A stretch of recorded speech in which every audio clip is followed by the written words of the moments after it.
aujourd'hui, nous sommes à nouveau au Vieux Métier à Zannes, en compagnie de Jean-Marie. Jean-Marie, juste avant qu'on commence, je vais vous demander un petit peu de nous parler un petit peu de l'origine qui vous a amené ici, parce que vous n'êtes pas sabotier au départ. Hein. Non, je suis charpentier-couvreur.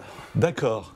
Expliquez-nous le parcours. Qu'est-ce qui vous a amené ici, alors, tout simplement? Alors déjà, c'est un copain qui m'a amené ici. Et ensuite, j'ai commencé à faire les charpentes pour l'association et la couverture. Voilà. Et après, un jour, il manquait quelqu'un à la saboterie. Donc, je suis venu à la saboterie.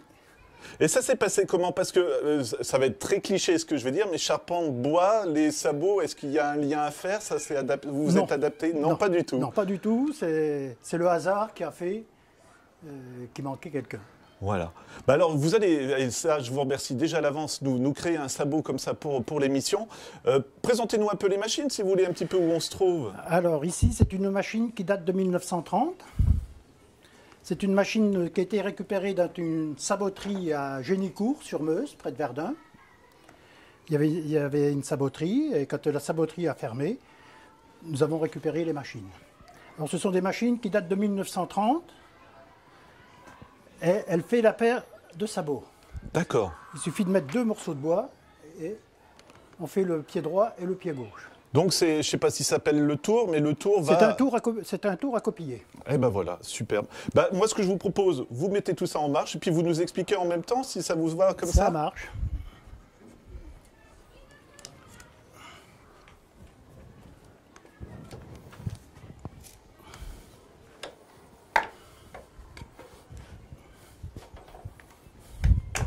Donc là, c'est un bloc de bois qui va faire la taille du sabot, j'imagine, puisqu'on en a un juste à côté. Voilà. D'accord. Ici, c'est le modèle. Voilà. Et le tour va reproduire ce modèle. Donc déjà, à l'époque, il y avait des machines qui étaient capables, comment on va dire, de les faire rapidement, tous ces sabots, alors? Rapidement. Ouais. Puisqu'il faut à peu près dans les 5 minutes pour faire la paire de sabots. Incroyable. Allez, moi, je suis impatient de découvrir, honnêtement, Jean-Marie. Allez, on découvre.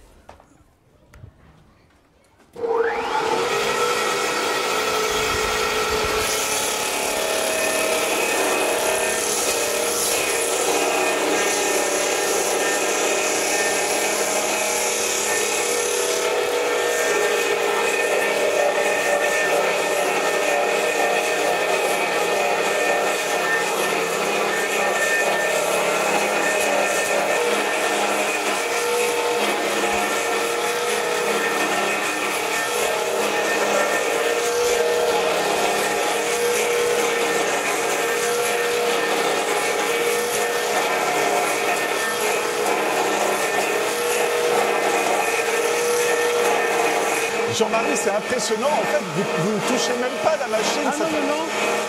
C'est un tour à copier de 1930. Une imprimante 3D aujourd'hui. Voilà, c'est ce que je me dis, c'est qu'on n'a rien inventé finalement. On n'a rien inventé. C'est génial.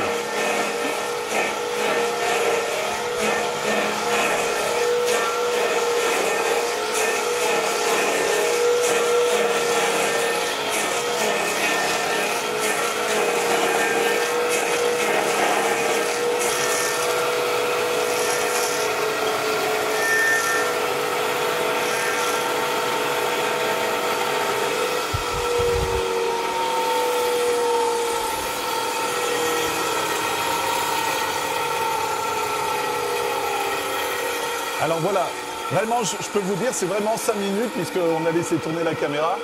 Donc là, on a quoi? Le sabot dégrossi, on va dire, voilà, tout simplement? Voilà, on a la forme du sabot. D'accord. On a la matrice. Hein, donc on va mettre dans la creuseuse. Très bien. Et on va creuser l'intérieur du sabot. Et je parie que c'est le même principe. Si je vois déjà un sabot, c'est qu'il y a un repère aussi? Il y a un repère aussi, il y a le modèle. Ici, nous avons un palpeur. Et je m'engage dans ce sabot-là et la cuillère s'engage dans celui-ci. C'est impressionnant. Ça veut dire que dès les années 30, il y avait déjà tout ce sens de fabriquer... Oui, à la chaîne. Voilà, ça y est. Ça m'est Parce revenu. que les deux machines peuvent fonctionner ensemble. D'accord. Le temps que je fabrique ici, oui, je peux creuser. Absolument.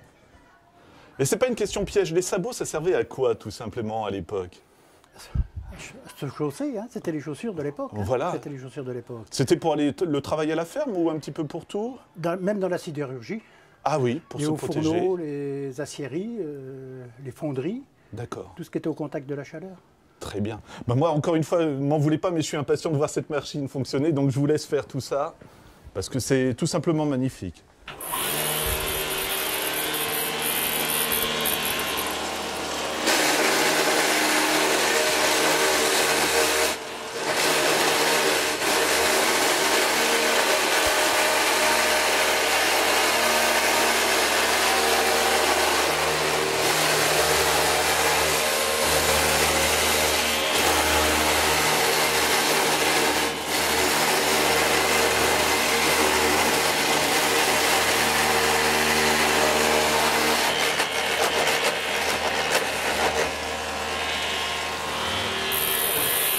Impressionnant.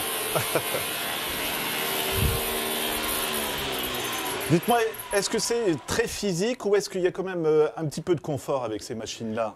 Beaucoup de confort. Ah ouais? Beaucoup de confort. C'est vrai que quand on vous voit manipuler l'appareil, finalement, bah, c'est pas méchant, hein, mais ça a l'air presque simple, non? C'est tout simple. Ouais?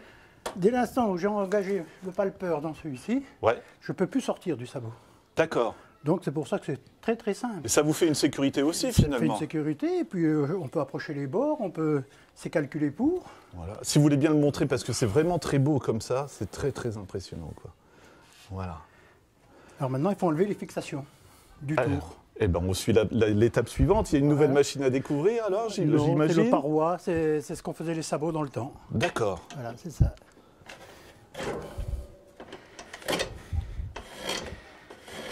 Ce qui fait que, allez, en un petit quart d'heure, on a quand même déjà une paire de sabots, quoi, Oui, finalement. C'est une machine qui vous plaît à utiliser? Pardon? Est-ce que c'est une machine qui vous plaît à utiliser? Ah oui, bien sûr, bien Ouais. sûr. Autrement, je ne serais pas là. Hein. Ouais. Alors là, c'est superbement aiguisé, parce que quand on voit à la vitesse où vous allez...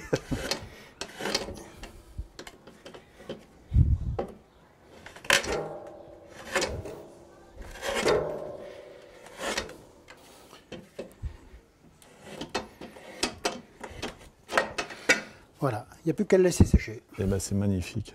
Alors voilà, Jean-Marie, comme vous venez de nous le montrer, ça a l'air simple comme ça, mais il faut faire attention, il y a quelques pièges, on va dire. Là, devant vous, vous pouvez nous montrer ce qui s'est passé, par exemple? Oui, un morceau de bois trop sec, donc il est fendu. Je ne peux plus l'utiliser dans la machine, il éclaterait. D'accord.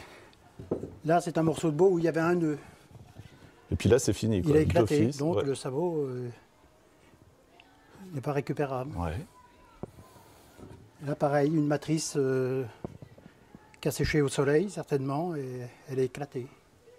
Donc ça montre toujours que c'est un produit vivant, le bois, hein, C'est un finalement. produit vivant et qu'il faut travailler toujours frais.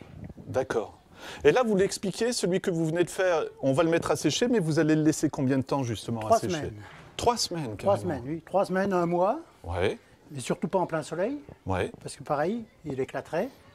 Alors, il faut le laisser sécher À dans l'air l'abri. ambiante, Ouais. hein, à l'ombre, et après le poncer, le finir, et le finir l'intérieur à la main aussi, avec des gouches, ciseaux à bois.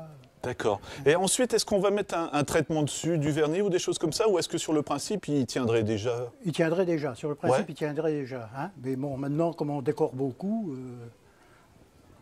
c'est plus pour la décoration maintenant. Voilà. Donc Faut clore. tout ça, on va dire, c'est au vieux métier de Hazan qu'on peut découvrir ces machines. C'est vraiment impressionnant. Hein. Oui, oui. Et il y a d'autres. Est-ce qu'on pourrait faire d'autres formes? Tiens, je viens comme ça. Si on mettait un autre modèle dans la machine, est-ce que Ah ça oui. irait ou pas? Oui, bien sûr. Vous voyez, si je veux faire des petits sabots, D'accord. je mets cette matrice. Ah ouais. Et après, je recoupe le sabot en 2. Donc là, vous en faites 4 d'un coup, J'en si fais je ne me 4 d'un trompe coup. pas. Voilà. Hein. Par contre, on peut faire différentes tailles. Oui. Il suffit de régler la machine en conséquence et de mettre le morceau de bois en conséquence et on fait la demande. Voilà. Bah, ça a été un plaisir de vous rencontrer, Jean-Marie, et vraiment, bah, merci de ce moment superbe. Voilà, Merci, tout simplement. merci.